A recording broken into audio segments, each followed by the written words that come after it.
zvikanziwo saka mukutaura dambudziko kwaenda chi amai ndakati handisi kuziva zvikanzi ambuya ndiudzei chokwadi ngoni ndinokutaurirai chokwadi ndakati handisi kuziva zvikanziwo nandakatorara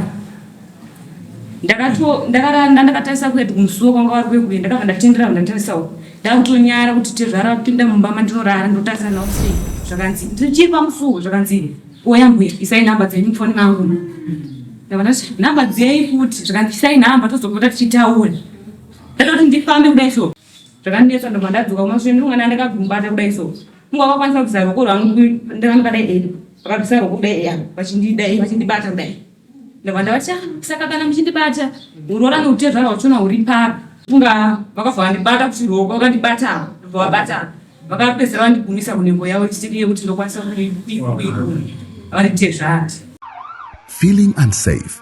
Don't let fear control your life. ZC Security is here to protect your peace of mind. Our expert team offers a range of services, from advanced alarm systems to trained security guards, safeguarding your home, business and loved ones. Call ZC Security today on the numbers on the screen. ZC Security. Stay secured. Stay assured.